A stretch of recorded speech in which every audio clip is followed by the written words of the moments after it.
is So it's putting, big. I mean, yeah. just to make the point, this is big. You say Yeah, next to as an you aircraft. can see there. Now let me go back to the map, which is what you were talking about originally.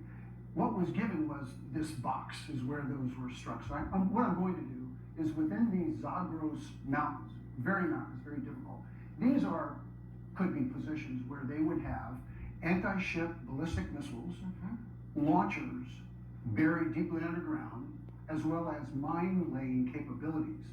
What that would give, They've got the high ground. they've got the high ground, Yeah. and anything that's coming through the straits, Yeah. they would be able to affect.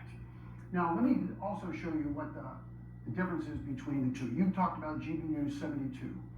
We also have GBU 75. This is a 5,000-pound bomb. This is what we're using here in Hormuz. This is the one that was just used yesterday. Yep. First combat use, 3/17. Happy St. Patrick's Day. Yep. And this one was back in June 25.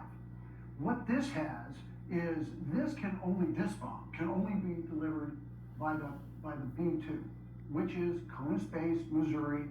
That's when they saw them take off. They, that long flight. And they don't massive land. strikes in June. They don't land any place other than Missouri. Take off from and return to. So they are airborne routinely, which means you're less flexible. This, on the other hand, can be delivered by the F-15E model, the F-35, and certainly So it can come from anywhere in the region. much more flexibility provided the combat commander if he's trying to strike a target. Okay, so they're doing this. They say to try to secure the strait, and now the U.S. is alone on this. So first of all, you laid out this mountainous situation, right? It's not as easy as, okay, it's not like the Suez Canal, where it's a flat desert on both sides, have been to both places. So are boots on the ground then? Is that why we're talking about that? Because this isn't going to be enough to secure the mountains? Well, what you would hope would be there would be sufficient degradation of these capabilities here. And again, what we're looking at is the possibility of locations here. Again, these are theoretical positions that have the ability to do this.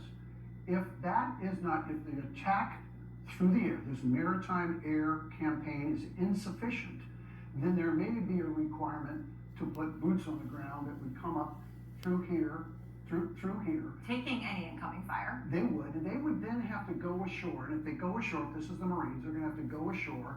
You have to assume it's going to be contested.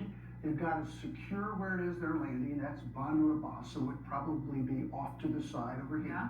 And once you land there, you conduct what's called artillery raids, where you bring in artillery pieces and you begin firing against these locations. What you want to do, neutralize those and push them back, so you now own a bigger piece of Iran, which then eliminates their ability to fire in on this.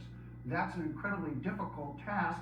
The Marines can do that. They know how to do that. But when you start putting boots on the ground, you now have to have the determination. And when you're talking about artillery, I'm thinking Ukraine. Artillery is where you're putting lives at risk. You do. And when are you finished? What does the end state look like? Yeah. All right, John Marks, thank you very much. And next, we're going to talk to a rising